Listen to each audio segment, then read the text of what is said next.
सर्वप्रथम सर्वांना श्री स्वामी समर्थ.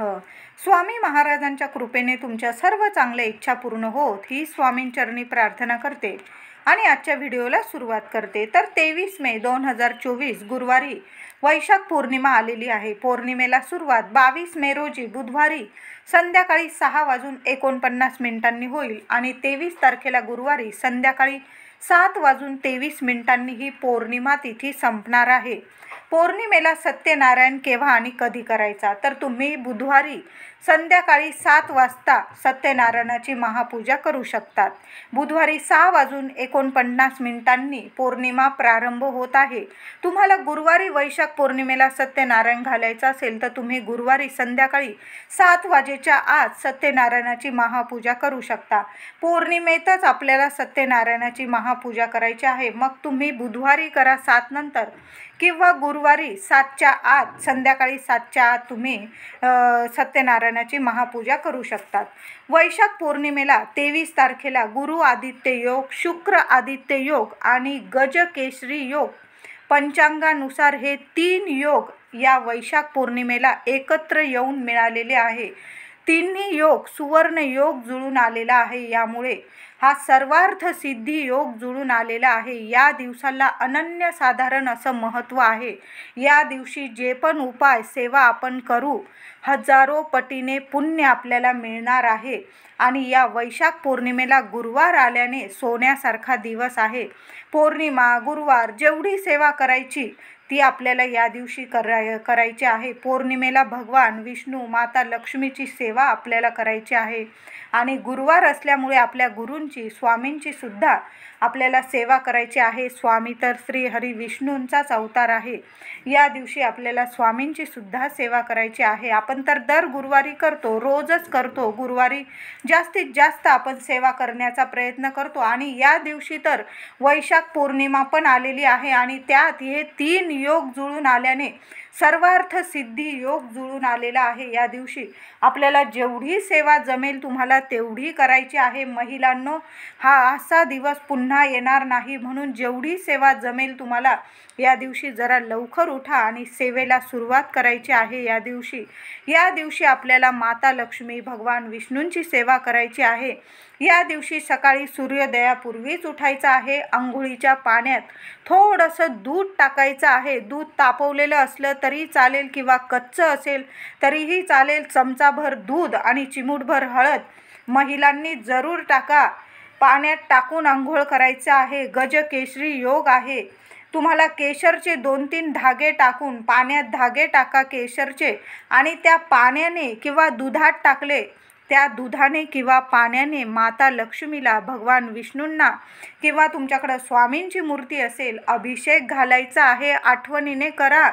गजकेसरी योग पुन्हा येणार नाही आणि पौर्णिमा तिथीत आलेला असा योग पाण्यात थोडीशी केशर किंवा दुधात केशर टाकून त्या दूध केशर मिश्रित पाण्याने किंवा दुधाने आपल्याला माता लक्ष्मीला, स्वामींची मूर्ती असेल, बाळकृष्णाची असेल, तुमच्याकडं भगवान विष्णूंची मूर्ती असेल, जे पण असेल त्या मूर्तीवर आपल्याला अभिषेक घालायचा आहे. या दिवशी जेवढी सेवा जमेल तेवढी करा. गुरुवारी संध्याकाळी 7:30 वाजता पौर्णिमा संपत आहे. मग बुधवारी संध्याकाळी सेवा उपाय केले तरीही चालेल. बुधवारीच पौर्णिमा सुरू होईल.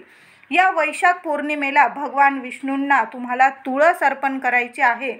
केशर टाकून पाण्याने किंवा दुधाने आपल्या देवी देवतांना अभिषेक करा.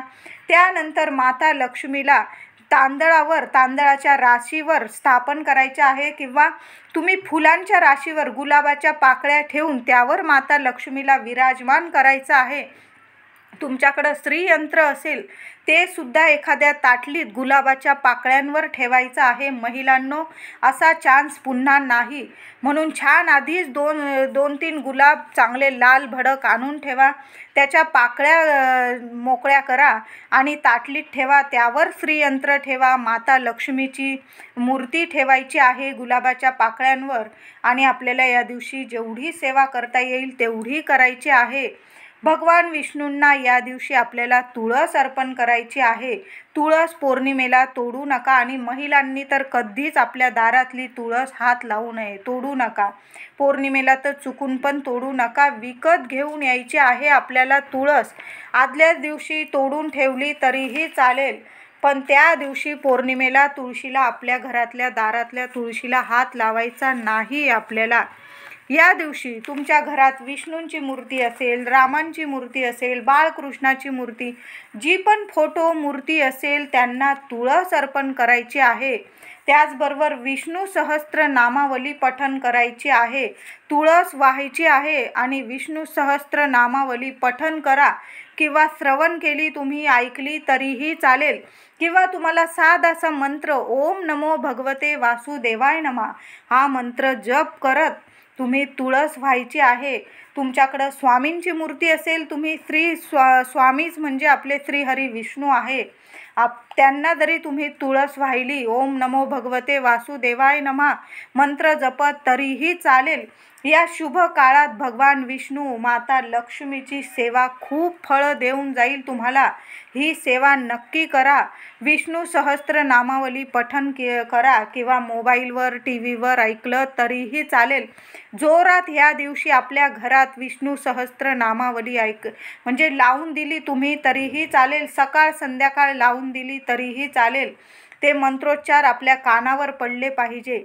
वैशाख पौर्णिमा तिथीत म्हणजे बुधवारी संध्याकाळी, नाहीतर गुरुवारी संध्याकाळी 7 वाजेपर्यंत आपल्याला 11 वेळा व्यंकटेश स्तोत्र पठण करायचं आहे.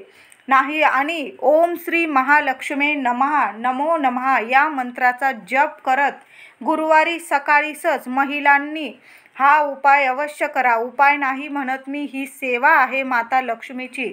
ओम श्री महालक्ष्मी नमः नमो नमः या मंत्राचा जप करत गुरुवारी सकाळीच महिलांनी देवी लक्ष्मीला कुंकुमार्चन करायचे आहे. तुमच्याकडं कुलदेवीचा टाक असेल त्यावर कुंकुमार्चन करा. नवार्णव मंत्र जपला तुम्ही तरीही चालेल. कुंकवाचा अभिषेक आपल्या देवीवर अवश्य करायचा आहे. तुमच्याकडं टाक असेल, तुमच्या कुलदेवीचा, माता लक्ष्मीची मूर्ती असेल, श्रीयंत्र असेल, त्यावर कुंकवाचा अभिषेक करायचा आहे. नवार्णव मंत्र जपत करा किंवा ओम श्री महालक्ष्मी नमो नमः या मंत्राचा जप करत आपल्याला कुंकवाचा अभिषेक, कुंकुमार्चन देवी आईवर अवश्य करायचा आहे आणि हे गुरुवारी सकाळीच करायचं आहे. विष्णू गायत्री मंत्र जप करायचा आहे. नाही जमलं, नवार्णव मंत्राचा जप करायचा आहे. दिवसभरात महिलांनी या दिवशी महालक्ष्मी अष्टकाचा 1 वेळा तरी पाठ करायचा आहे. तुम्ही गुरुवारी करा 7 वाजेपर्यंत किंवा बुधवारी संध्याकाळी केली सेवा तरीही चालेल, पण कुंकवाचा कुंकुमार्जन आपल्याला गुरुवारीच करायचं आहे सकाळी. या सर्व सेवा पौर्णिमेला करताना महिलांनी देवी लक्ष्मीला प्रार्थना करायची आहे. तुम्ही महिलांनी जेवढी सेवा कराल तेवढी करा, पण देवी आईला या दिवशी मनापासून प्रार्थना करायची आहे. माझ्यावर, माझ्या घरावर भगवान विष्णू, माता लक्ष्मीची अखंड कृपा राहू दे. सुख, शांती, समृद्धी, समाधान, आरोग्य लाभू दे. भगवान विष्णू ह्या जगाचे पालनहार, तारणहार आहे. ज्या घरात पौर्णिमा तिथीत भगवान विष्णू, माता लक्ष्मीची सेवा होते तिथे त्या घरात कधीही पैशांची, सुख समृद्धीची कमतरता राहत नाही. घरात नेहमी बरकत होते, अखंड लक्ष्मी नांदते. माता लक्ष्मी अखंड टिकून राहते. ज्यांना शक्य होईल त्यांनी या दिवशी दुर्गा सप्तशतीचे पठण करायचे आहे. दुर्गा सप्तशती शक्य नसेल तुम्हाला, त्यांनी सिद्ध कुंजिका स्तोत्र पठण करायचं आहे. दुर्गा सप्तशती पठणाचेच फळ तुम्हाला मिळेल. गुरुवारी वैशाख पौर्णिमेला स्वामींची सेवा नक्की करा. या दिवशी 11 माळी श्री स्वामी समर्थ मंत्र जपायचा आहे. वेळ काळाचं बंधन नाही, फक्त 12 ते 12:30 या अर्धा तासात करू नका. बाकी तुम्ही स्वामींची सेवा केव्हाही करू शकता. 11 माळी श्री स्वामी समर्थ मंत्र जपायचा आहे. 11 वेळा तारक मंत्राचं पठण करायचं आहे. तुमच्या घरात कुणी म्हणजे ज्यांना आरोग्य लाभत नसेल, आजारी व्यक्ती असेल, 1 पेला भरून पाणी घ्या. महिलांनी करा हा उपाय, पुरुषांनी करा, कुणीही करा, पेला भरून पाणी घ्या, त्यावर उजवा हात ठेवा आणि तारक मंत्र 11 वेळा पठण करा आणि ते तीर्थ स्वरूप तुम्ही ज्यांना द्यायचं आहे, तुम्हाला ज्यांचे आरोग्य ठीक नाही, तब्येत ठीक नाही, त्यांना ते तीर्थ प्यायला द्या. महिलांनो, थोडं तीर्थ आपल्या घरात शिंपडून दिलं तरीही चालेल. अखंड स्वामी कृपा होईल तुमच्यावर. झालंच तर स्वामी चरित्र सारामृताचं पारायण 21 अध्यायाचं पठण या दिवशी अवश्य करा. नाही तर या दिवसापासून रोज 3 अध्यायाचे पठण करा.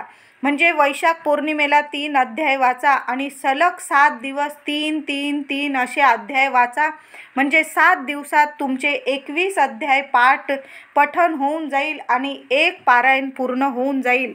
या दिवशी देवी लक्ष्मीला तुम्हाला महिलांनी करायचा आहे हा उपाय. 21 तांदूळ घ्यायचे आहे, अख्खे दाणे घ्यायचे आहे, चांगले मोठे दाणे. आपण बासमती तांदूळ वापरतो पुलाव वगैरे करायला. चांगले तांदूळ घ्यायचे आहे. 21 तांदूळ मोजून घ्या. त्याला थोडीशी हळद कुंकू लावून घ्या. ओलं करायची गरज नाही, सुकीच हळद कुंकू लावून घ्या आणि माता लक्ष्मीला तुमची मनातील इच्छा बोलून, वैशाख पौर्णिमेला हा उपाय तुम्हाला साधासुधा वाटत असेल पण खूप प्रभावी आहे. तुमची प्रत्येक इच्छा पूर्ण करून जाईल. हळद कुंकू लावलेले 21 तांदूळ हातात घ्यायचे आहे महिलांनो आणि एका वाटीत, लहानशा वाटीत देवी आईला अर्पण करायचे आहे. प्रार्थना करून घ्या, मनातली इच्छा बोलून घ्या आणि पौर्णिमा तिथीत माता लक्ष्मी जवळ एका वाटीत ते तांदूळ अर्पण करा. दुसऱ्या दिवशी पौर्णिमा संपल्यानंतर ते तांदूळ एका लहानशा लाल कपड्यात बांधून तुमच्या पर्समध्ये, पाकिटात किंवा कपाटात ठेवा. पैसाच पैसा घरात येत राहील आणि टिकून राहील, बरकत राहील. कधीच तुमचं घर आणि तुमची पर्स खाली राहणार नाही. इतका छान आणि प्रभावी उपाय आहे. माता लक्ष्मी अखंड पावेल तुम्हाला.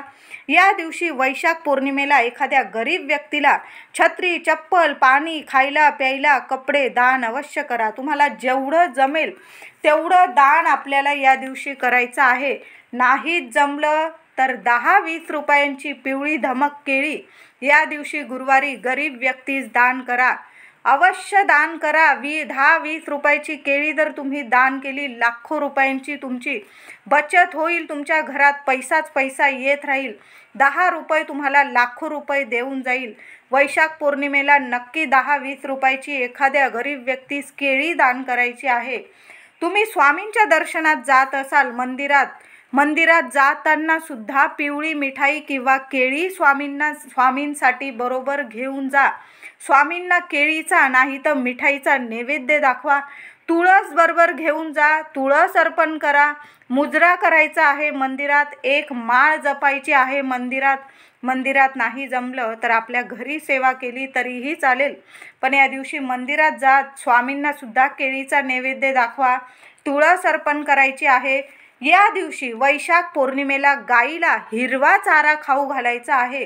मुलांची इतकी प्रगती होईल, इतकी उन्नती होईल तुमच्या मुलाबाळांची, तुम्ही विचारसुद्धा केला नसेल एवढं देऊन जाईल तुम्हाला फळ.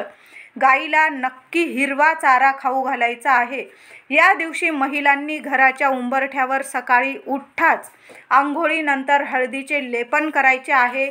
पाण्यात गोमूत्र, हळद, गुलाब आणि कापूरचा चुरा करून, कापूर थोडासा कांडून घ्या, त्याचा चुरा करून हे सर्व वस्तू मिसळून ते पाणी घरात कान्या कोपऱ्यात शिंपडून द्यायचं आहे. नकारात्मकता घरात राहणार नाही. तुमची वास्तू सकारात्मक आणि पवित्र ऊर्जेने भरून जाईल. घराची फरशी पुसताना सुद्धा हळद, गोमूत्र आणि गुलाबजल टाकून फरशी पुसायची आहे. माता लक्ष्मी कायम तुमच्यावर प्रसन्न राहील. या दिवशी महिलांनी संध्याकाळी 7च्या आत घरात भीमसेनी कापरावर 5 लवंग, 2 हिरवी वेलची आणि थोडीशी पिवळी मोहरी जाळायची आहे. लवंग आणि पिवळी मोहरी नसेल तर 5 लवंग आणि 2-3 वेलची कापरावर जाळा. वैशाख पौर्णिमेला संध्याकाळी हा उपाय करायचा आहे. आता तुम्हाला 23 मे गुरुवारी हा उपाय संध्याकाळी नाही जमला, काही कारणास्तव उशीर झाला तुम्हाला हा उपाय करायला, कारण पौर्णिमा हा उपाय आपल्याला पौर्णिमेतच करायचा आहे घरात.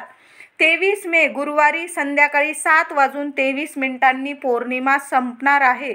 मग तुम्ही बुधवारी 7 वाजता संध्याकाळी या वस्तू कापूरसोबत जाळून संपूर्ण घरात फिरवा. कारण बुधवारीच म्हणजे उद्यालाच पौर्णिमा तिथी सुरू होत आहे. म्हणून तुम्ही हा उपाय बुधवारी केला तरीही चालेल आणि गुरुवारी तुम्हाला 7च्या आत हा उपाय तुमच्या घरात करता आला, 7 ते 7:30च्या दरम्यान, तरीही चालेल. बुधवारी करा किंवा गुरुवारी करा, पण पौर्णिमा तिथीतच करायचा आहे हा उपाय. पौर्णिमेला घरातील व्यक्तींवरील नजर, बाधा, इडा पिडा दूर होण्यासाठी थोडीशी